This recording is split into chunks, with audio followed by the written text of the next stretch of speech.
Welcome, welcome. It is your boy T Till. I'm here for another episode of Conversations of the Heart. This one is going to be featuring Eshe Killian.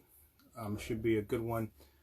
So I'm just gonna wait, for her to join and for some other people to join in with us, and we'll go from there. Okay, I see Eshe is here.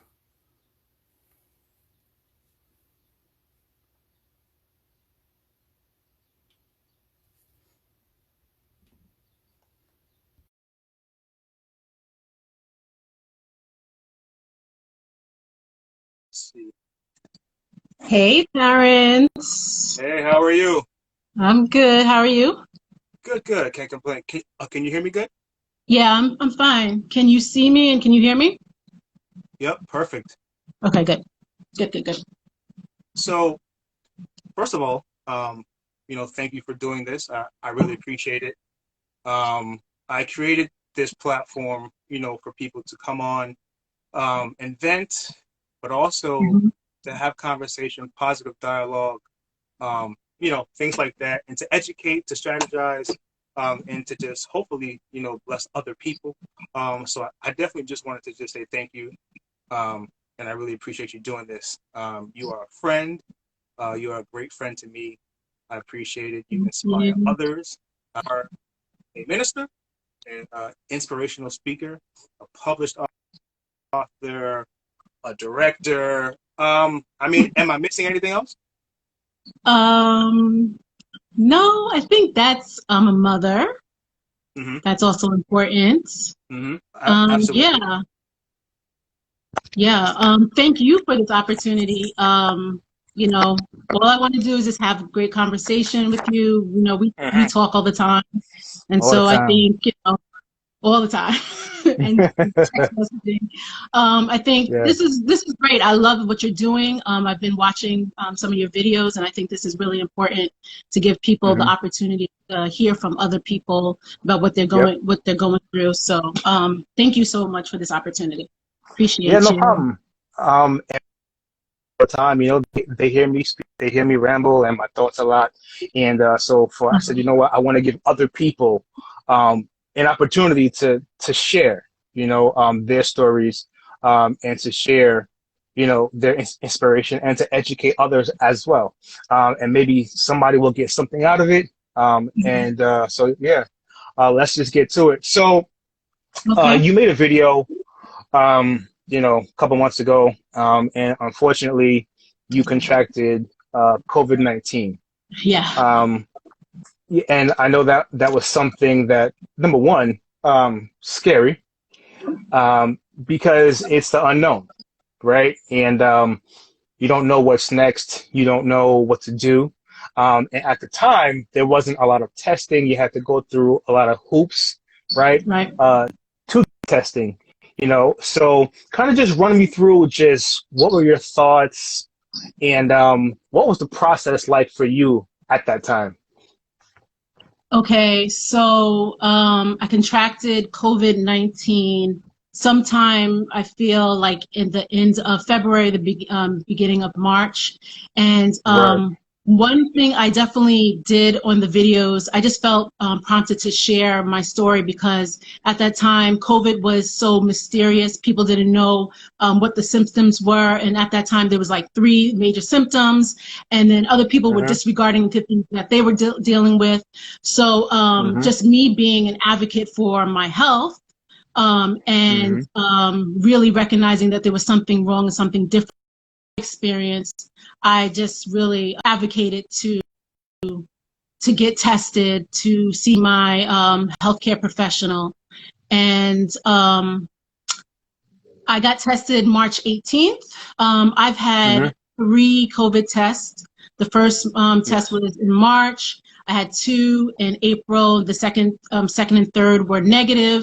I've had two chest X-rays. the first chest x-ray was clear, but that was probably when I was developing bilateral pneumonia.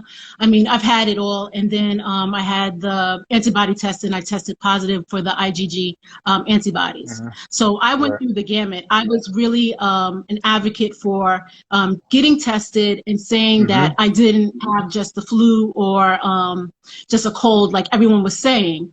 And I think part of like what my purpose in life is to share my story and be transparent, to help people with stigma for certain things. And at that time, there was a huge stigma around COVID. It was like, if you had it or if you thought you had it, people were thinking like it meant like you weren't clean, you weren't hygienic, you weren't, if you're in a faith community, you weren't faithful to God, and that's why you were sick. It was like crazy. So I felt like I need to dispel the myths and say, like, this is what I experienced. These were my symptoms. Don't feel that you shouldn't get tested. Don't advocate to get tested, and take it from there and make sure that you quarantine, self-isolate, because you know it still is highly contagious. I think it's like 4 times being contagious as the flu. So it was very important for you to recognize what the symptoms were, that it was COVID, and that you quarantine. So I did a long video. Everyone told me how long that video was. And I gave a timeline because I think at the time I just found out that I tested positive, and I was waiting for like 17 days for the results. And at that time I was like, I know this is not something that is like a normal flu or cold. I know it's something different.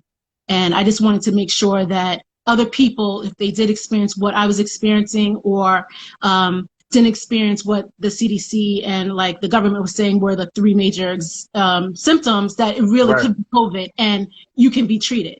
And then later on, as you know, the illness progressed, and a lot of people were passing away because of it, because of either ignoring the symptoms or being afraid to go to the hospital. That having COVID didn't mean that it was a death sentence. Like that's really also what I was saying. Like, I didn't want anyone to feel that it was a death sentence, that you can recover from it. I recovered. I'm what considered is called like a long hauler. I had symptoms from 70 to 80 days and recovering. And I still, like, when I go outside and I go to the grocery store, if I go, just like, I went to hang out with some girlfriends, when I come back, I feel like weak. And it was crazy. Like, there's still like residual effects of it. I had iron deficiency and anemia, fatigue, like, very anxious. And a lot of people who have had COVID, there's a Facebook group called Survivors Corps. They talk about, like, we list thousands of people on there, like, list all of these random weird symptoms, and a lot of people are having that. And so this disease, this virus is so new that I'm just like, let me just tell you, this is what I had. These are the things that I had, and don't be afraid if you have it. You can treat it. There's no cure, obviously, but I treated it with, a lot of holistic remedies. Obviously, the medicine prescriptions that were prescribed to me for the pneumonia and the, antibiotics. So I just really wanted just to share what I was experiencing, because there was so much confusion, shame, a stigma, a fear, and what perfect person to do it than somebody who's gone through it. And I just felt like, just do it. Let me just talk to people and let them know. And the first video that I did, a lot of people DM'd me, and they were like, I've had those symptoms. I felt this way, and I can't get tested, or I don't think it is. And then I would say, just go get tested, or try to get tested, or advocate to get tested, and then come back to me and be like, I did, and I'm positive. And it's like, knowledge is power. You gotta, you gotta take care of yourself. So that was my experience. And I was gonna say that I'm so glad that you did that video, because you kind of did it kind of like, as you said, like in the beginning where things were very new and new information. So when it comes to symptoms, you were pointing out like you having different symptoms, and then it's funny, a couple of weeks or 3 weeks later, then he said, oh, now we have all these brand new symptoms that we didn't know. But for people who watched your video, and you probably helped save their life because now they got ahead of the curve. So it was really good that you really did that video. So thank you.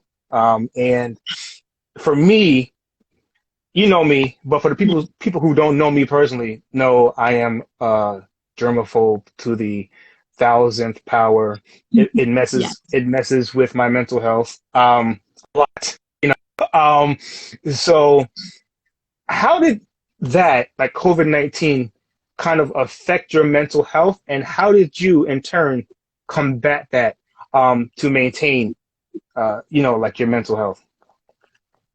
So, if anyone has like read any posts that I've made or videos in the past, I've always shared my experience with mental health illness, having depression and anxiety, and actually being diagnosed with it, and managing that through life, through therapy, through making sure that I have a great support system, friends. Meditation, prayer, my faith in God has also been something that's really helped me. Right. When I became sick and that self-isolating mandate or self-quarantine, I was in a really dark place because I just felt terrible. Like physiologically, I was so sick. I've never felt this as sick as I've ever felt before. And for days on end, like I didn't get up, and it was really terrible. And I shared also in the video that I know that it was the prayers of my friends, the prayers of my church family that helped me through, because I was so overwhelmed by this virus that I couldn't even pray. That I felt depressed. I felt anxious because I didn't know. It was the unknown. It was the, I know, but I don't, that type of thing. So, having the support system, having you reach out to me. I remember a couple of times you were like, text me or call me, and I wouldn't answer because I was like sleeping, or like sending me like videos that would like make me laugh. That helped. The check-ins. That's what brought me through. As I got better, I was speaking to my therapist, doing telephonic therapy, and that also was good to have that like that lifeline. So that's how I was able to manage that, because just on top of the things that I was already dealing with, that was something that like exacerbated it. Right. But then, as I said earlier, that COVID actually, they are finding neurological and psychological symptoms that people are having after recovering from COVID. Like that's another thing that they're finding. I've answered a couple of surveys, I've been interviewed, and other people, and I've shared my symptoms and experiences, and like the interviewees have said, oh yeah, other people are saying this too. So like the anxiety is like is a symptom that happens.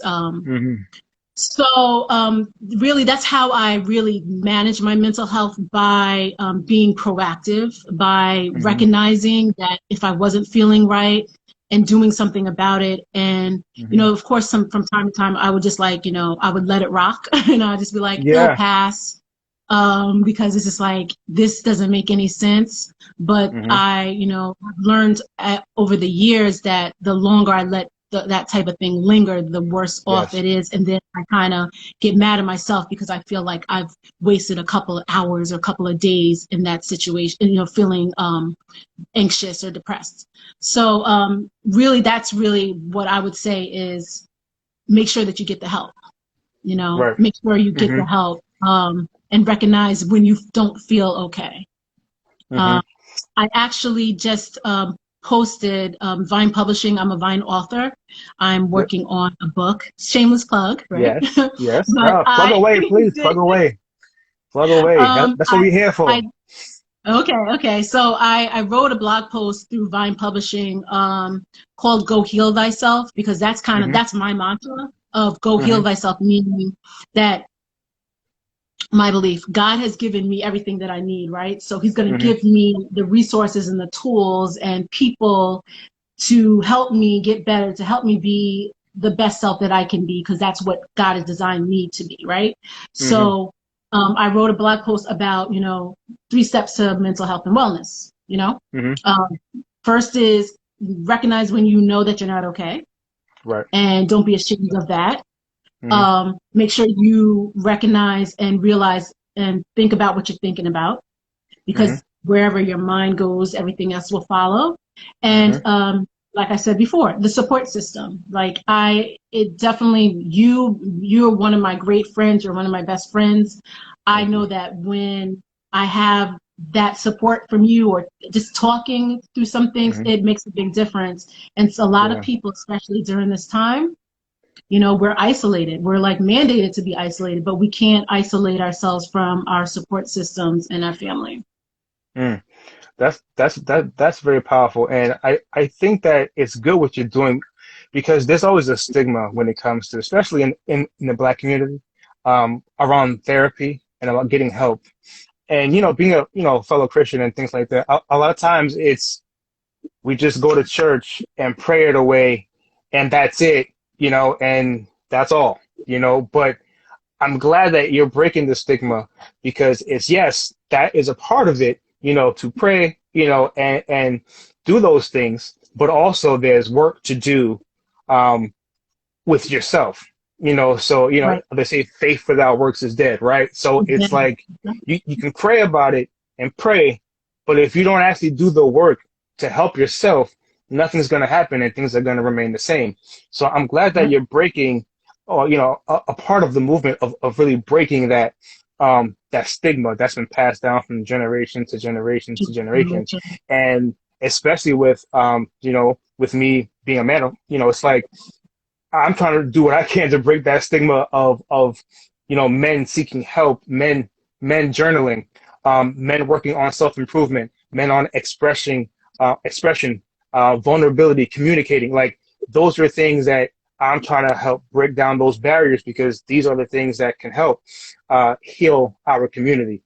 Um, Absolutely. so I just want to say, thank you for doing what you're doing, because it's absolutely needed, that we break these stigmas, so we could build the future generations.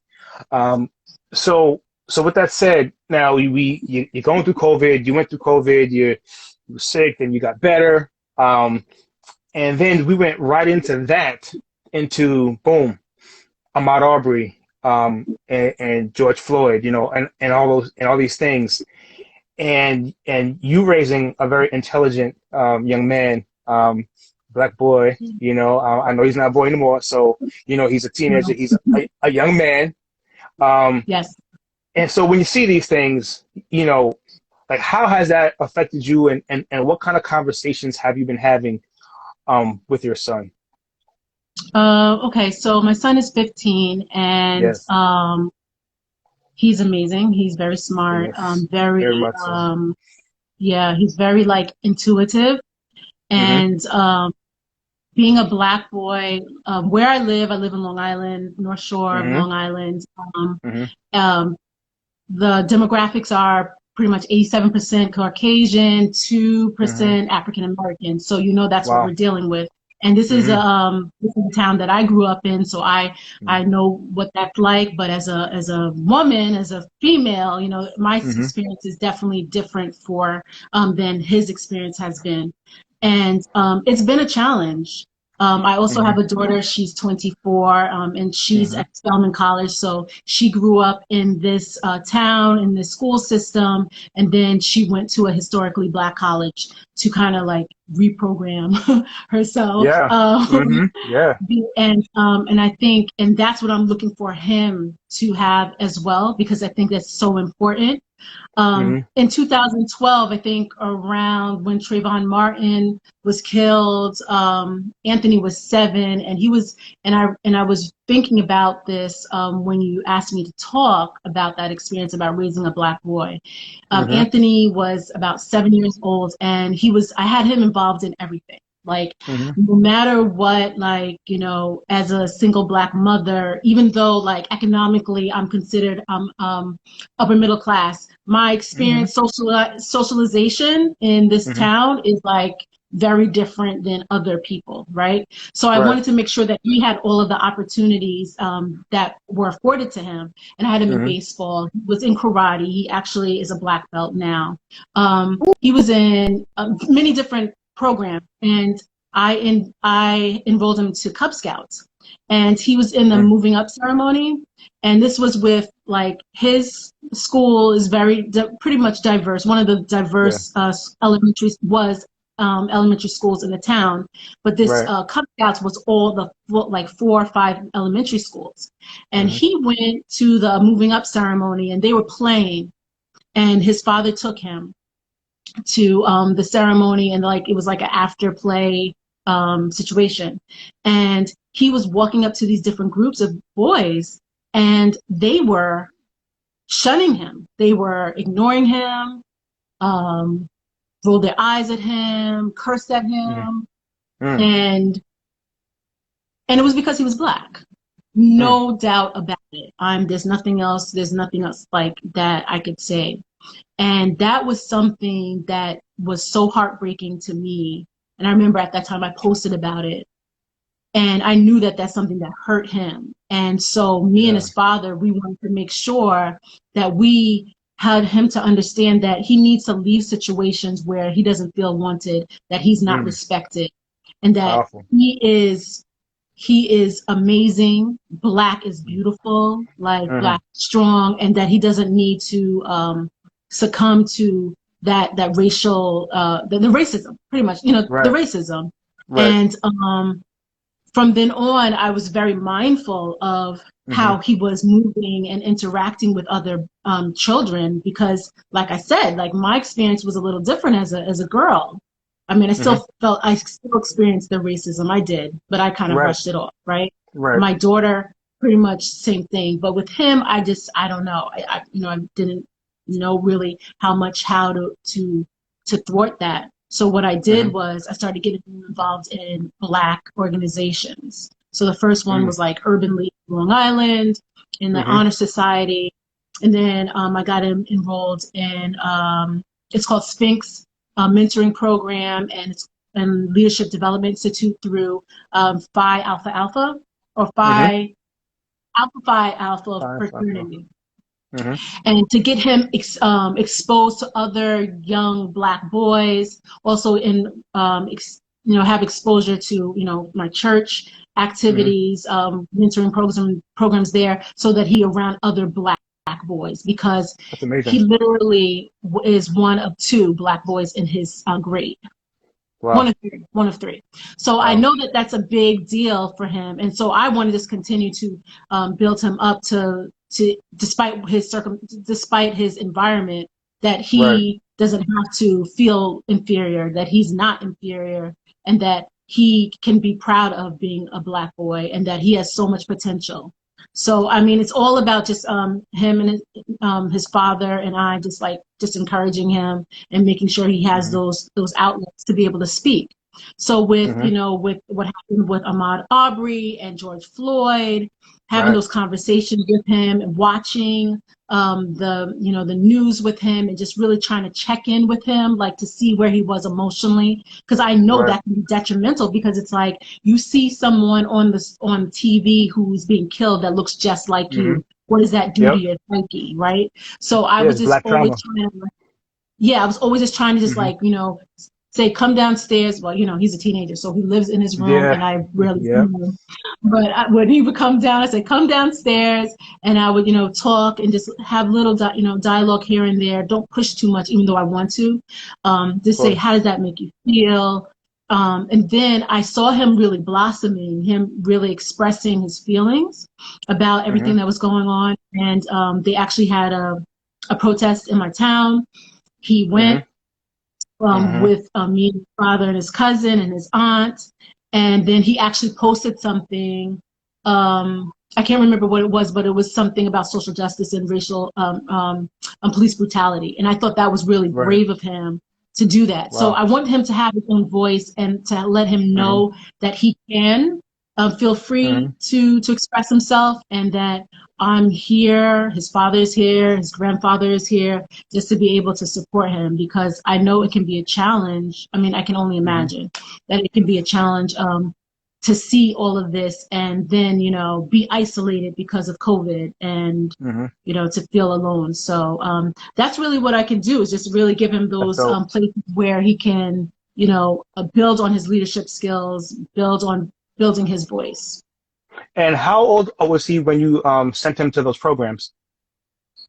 From the beginning. So like from Wow. kindergarten, from pre-K, from, try to get him into, sports and everything. He also played, like I had him in everything. He played Hmm. viola. He took piano lessons, like all of those different things, those sports, and then the Hmm. arts, just to make sure Hmm. that he had the opportunity to find out what he liked to do and what he could do. Wow. So I think that's really important. Super well-rounded young man. And I've had the pleasure of being around him. And he is super. He's absolutely amazing, and you've done an amazing job. With your children. So that we again salute you for that, because that's needed. He's going to be the leader of the new school. You know, he's next up, and with kids like him, the world is in a much better place. So that's really awesome. So now, with all that you're doing, so it's like we said, we managed through COVID, then we went through, George Floyd, and all of this, you're managing, you're being a parent, you were sick while being a parent, obviously, right? And then you're dealing with all of this civil unrest, right? So, and then you're working, you're a woman in leadership, you're a Black woman in leadership, right? And sometimes when these things come on board, as far as all of the racism and the tension could be in the workplace, and there's an obligation for you to be the spokesperson for Black people in the office, right? I've spoken to a lot of people, and they've said that they felt more pressure than ever to be, I guess, the spokesperson for racism in general. And it's like, Mm-hmm. if you're one of the only Black people in leadership, that could hold a lot of pressure, So how have you dealt with that, or have you even so let's start there. Has that been your Okay. experience or no? No, actually, I was thinking about Good. that. Okay. I have about 20 years, almost 20 years in nonprofit management experience. Mm-hmm. And where I've worked has been serving families, youth development, low income families, the Welfare Mm-hmm. to Work program. Now I Mm-hmm. work for Montefiore that provides we care services. That's people who are on public assistance, who have Yep. medical and mental health conditions. So I Mm-hmm. say that to say that most of the programs that I've worked with have pretty Mm-hmm. much been either minority led leadership Mm-hmm.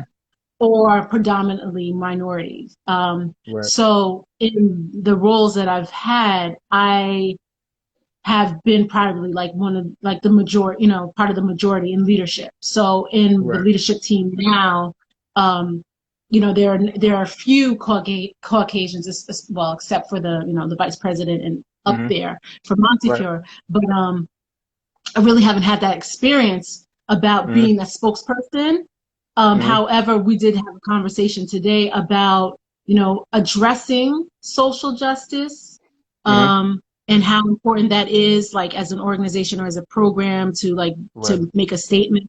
I'm also on the board of Child Care Council of Nassau, and we were Mm-hmm. also having those type of conversations about making those statements to state, like, this organization is, fair social justice. We are, we hire according to, no discrimination laws and all things like that.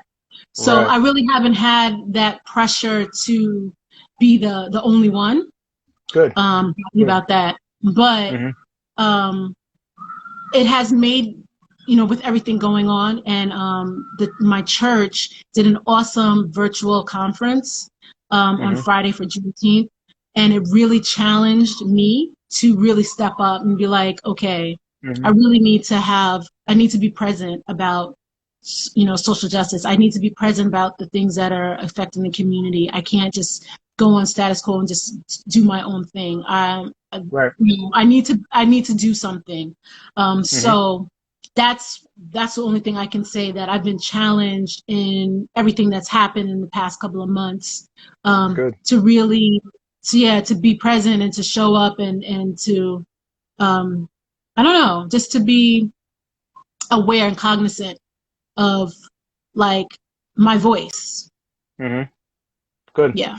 So, so you contracted COVID. You have a young boy that you're raising, right? You're working. You're a woman in leadership, and your mental health is being tested every single day, right? So, how has faith played a part, kind of, in your journey since March? I mean, it's been about what, 4 months? It's kind of crazy that I'm even saying that. March, April, May, June. I guess we're going into July as the fourth month that we're all going through this together. But how has faith played a role in you pulling through? Um, my faith, I grew up in the church, but I didn't have a Hmm. relationship with God. Certain Hmm. things happened in my life that turned me around and made me realize the presence of God in my Hmm. life throughout Right. times I didn't even recognize that God was present. And Hmm. it's been a journey. Like Hmm. my life has had its ups and downs, and I know Yeah. that my faith has been something that has held me together. It's been God who has held Hmm. me together, because there was times where I let go and the Holy Spirit was still like, nope, I'm not letting you go. Why do you So do it? with COVID, yeah, like just with the challenges, the mental health challenges, and Hmm. realizing that, I have a story to share, because, even before, people are talking about mental health and wellness now, and it's Yep. less stigma. There's still stigma. There's less Hmm. stigma, but I Hmm. was experiencing these feelings 25 years ago when I was in college at Right. NYU. Hmm. And Right. I knew at that time, and I know that's God, that I needed to get help to make sure that I process things, right?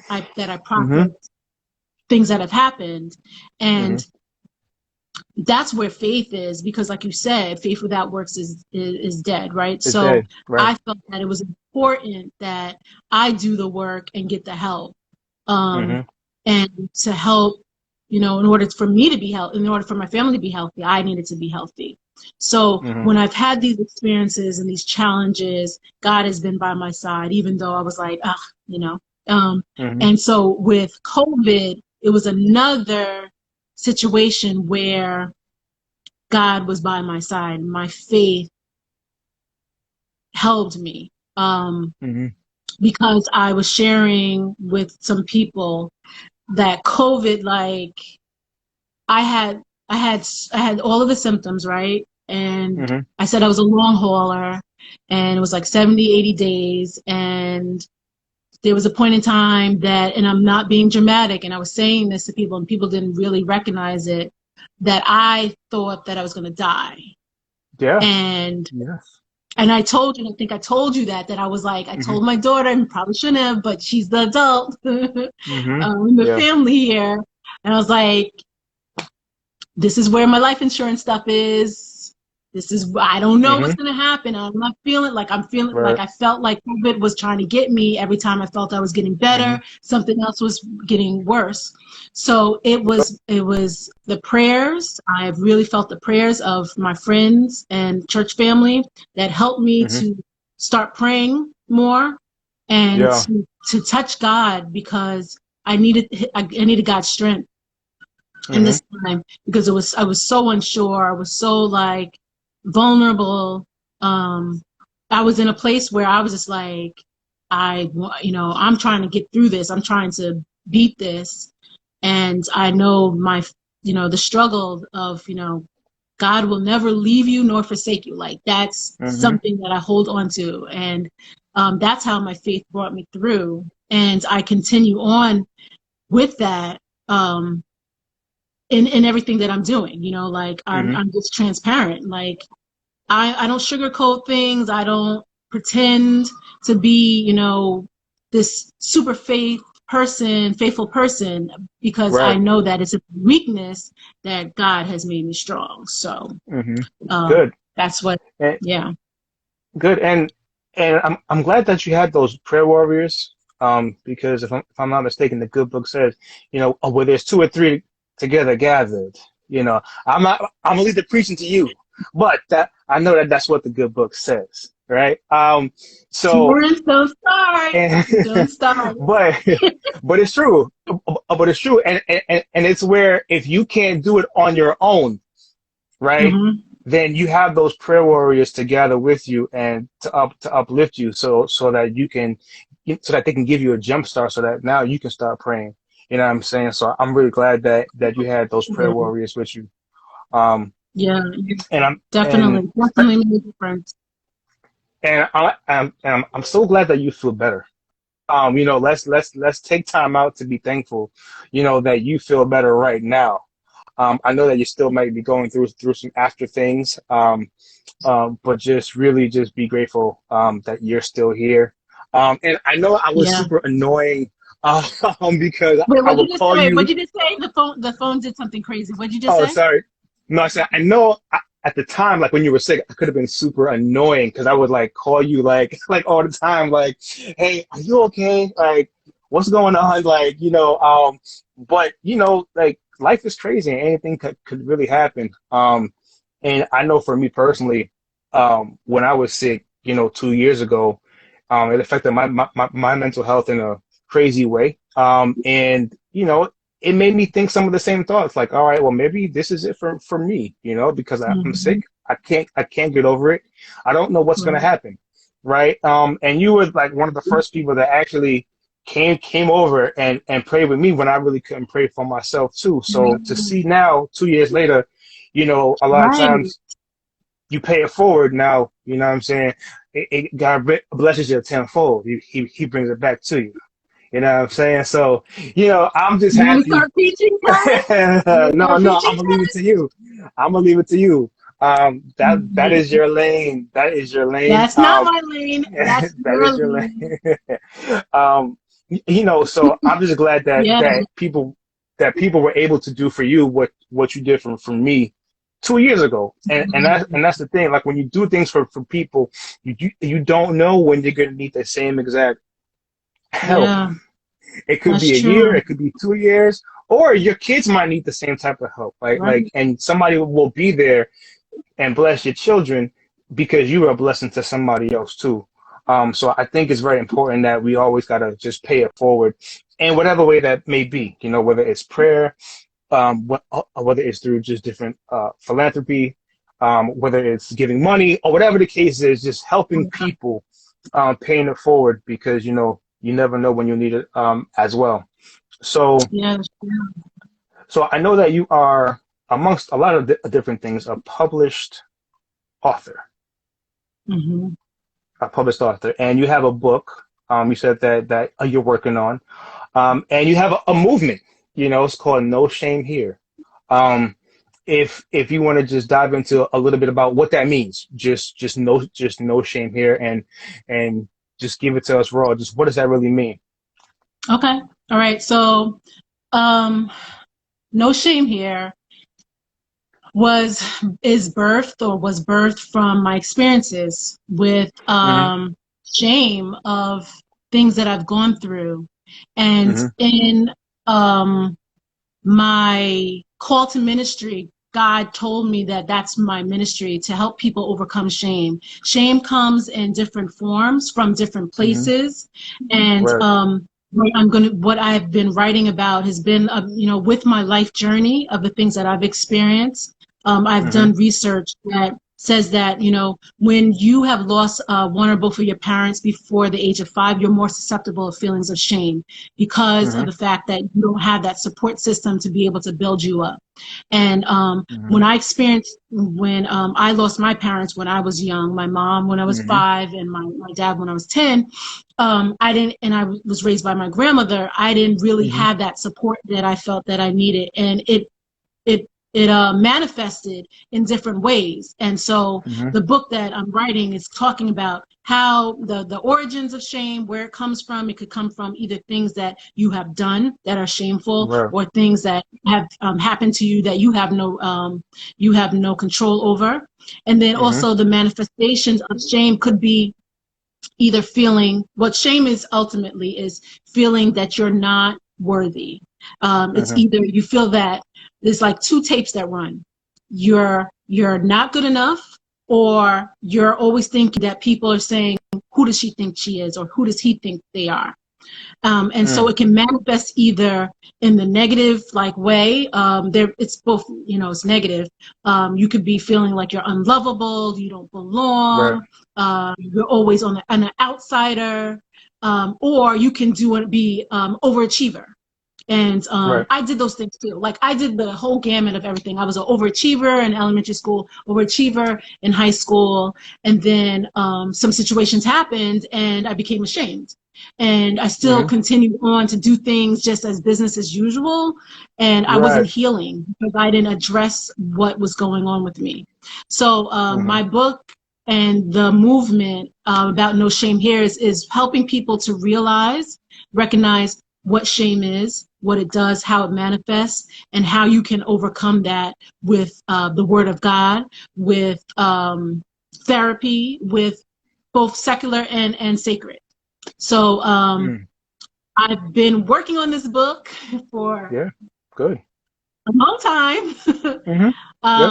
but it's because it's things that I've gone through and I've worked through, Right. and I want to be able to help others through my journey and the lessons that I've learned. So that's what No Shame Here is about.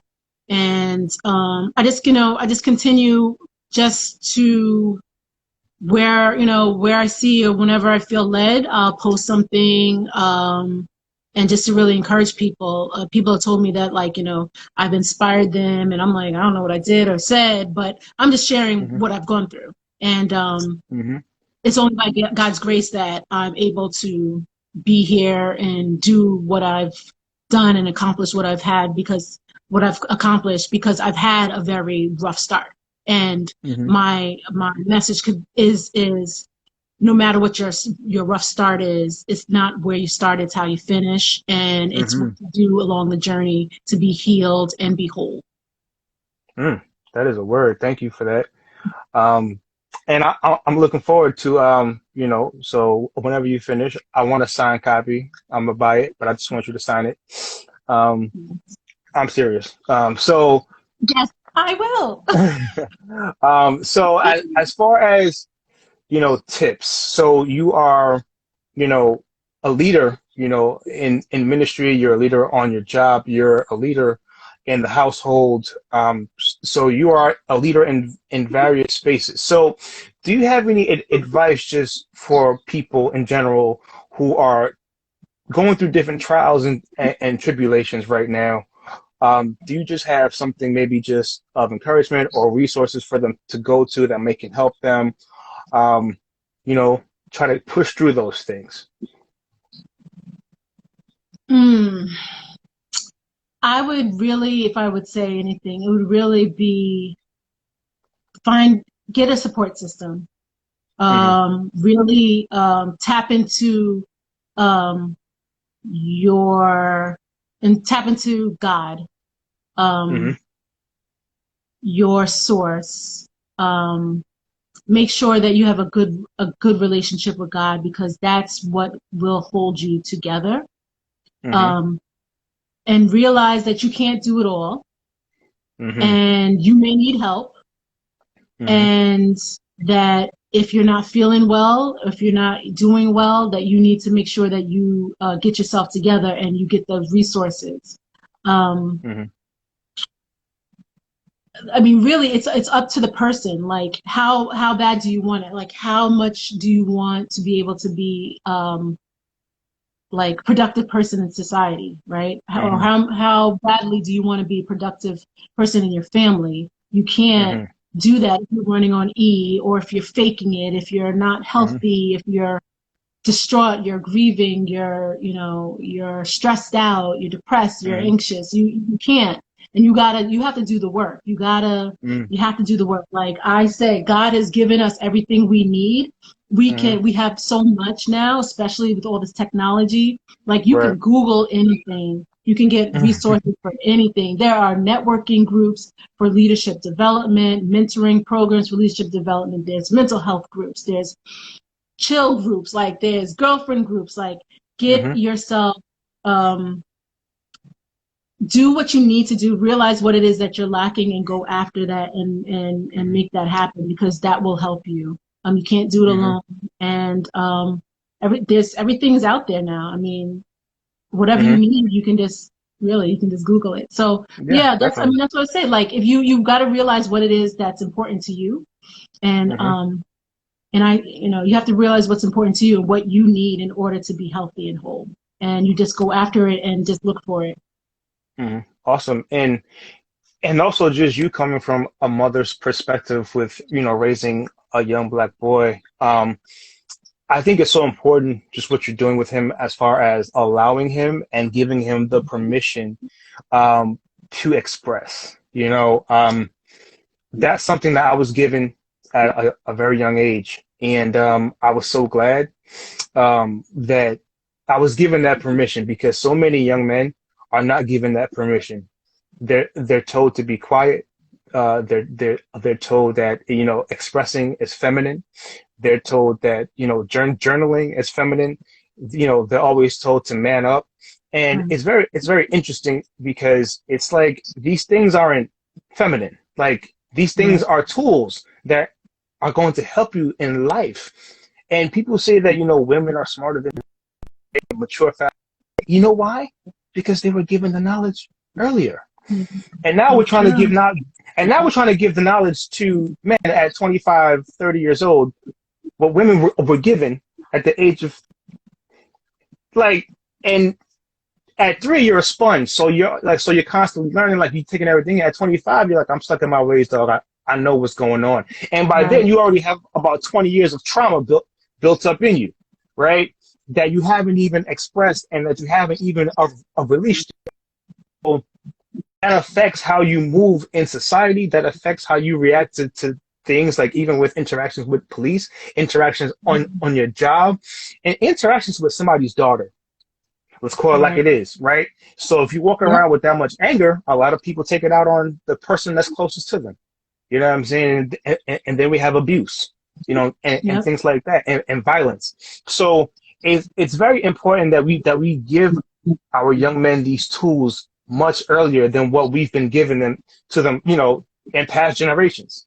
So I just want to say, I definitely salute you for that, and hopefully, that we can continue to break down these cycles and generations of dysfunction, and false teachings. I love the old school. I'm a product of it, but sometimes I feel like a lot of their teachings were very toxic and were very broken.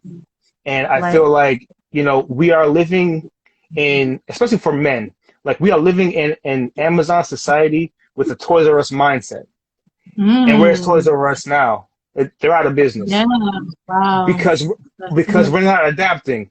Like we're carrying tools from our grandparents and our great grandparents and our parents that grew up in generations that's not relevant to today, right?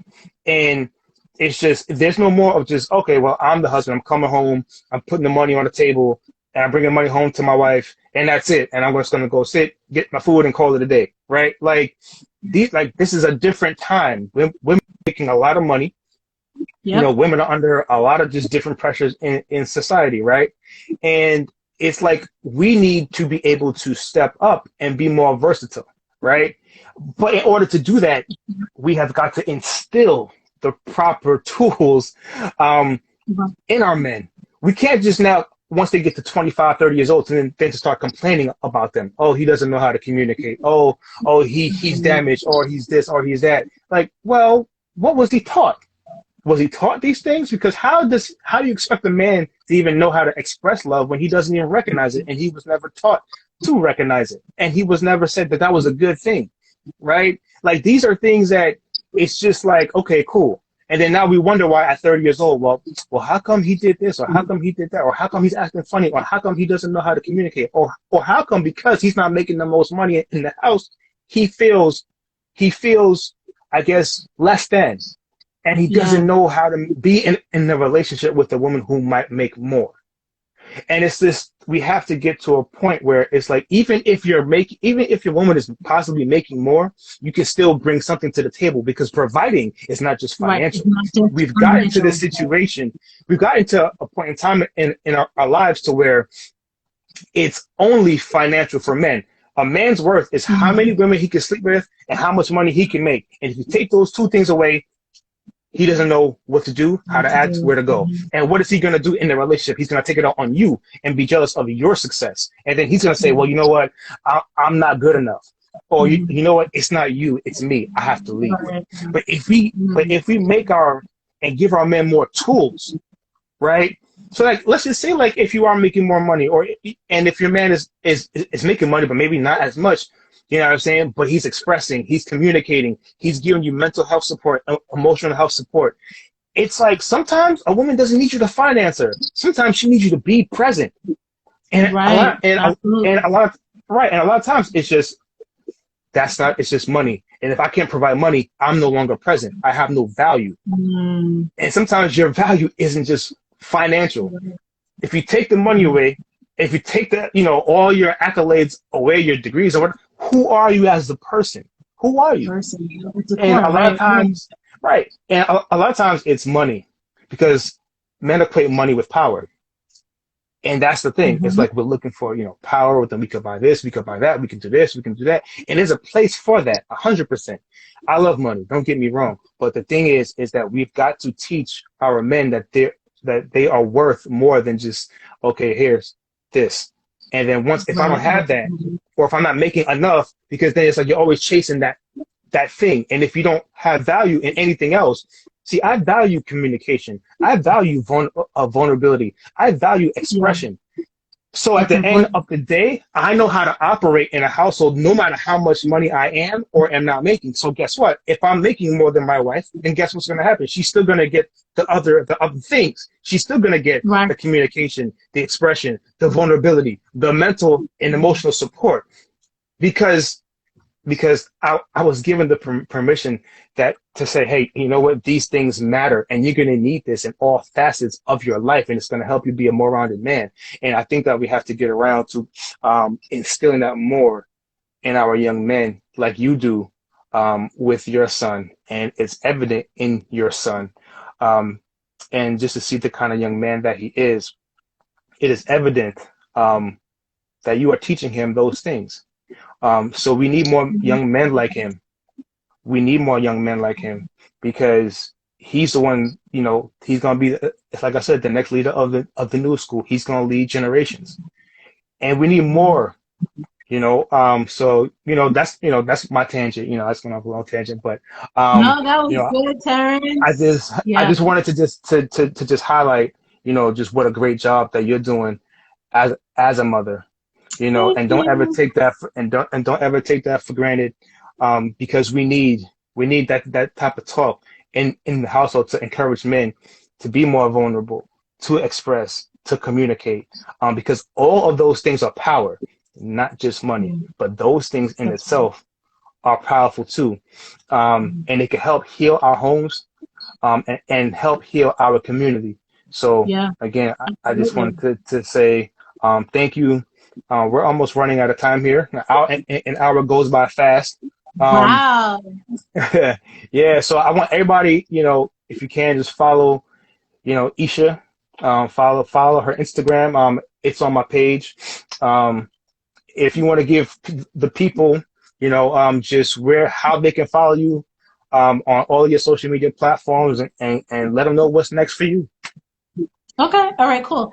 Thanks, Terrence. Thank you for being such a great friend. Thank you for this opportunity just to chat with you.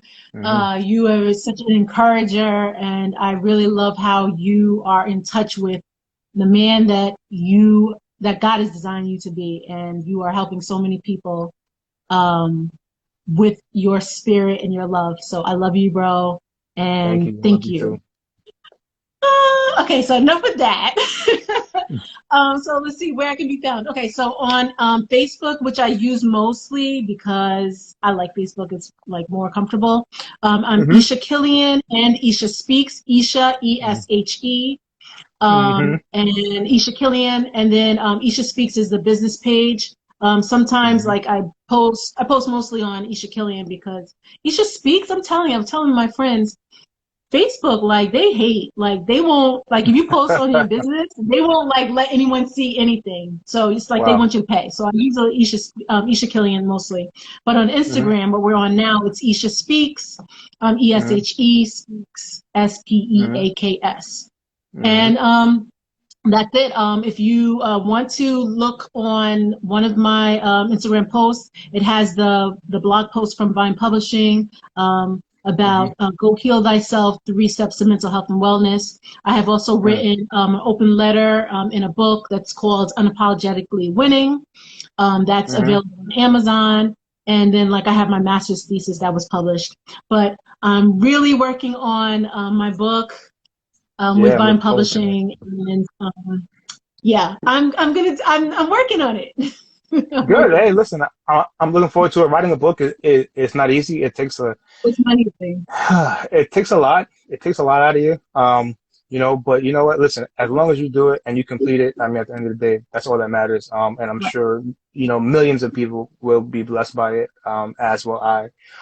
So again, I Thank just want to say thank you. And if you want to book Eshe Killian, Yes. or reach out to her for any kind of speaking engagements or anything like that, or if you want to invite her down to your church after COVID, please, Mhm. definitely, she is worth it, and she will bless you.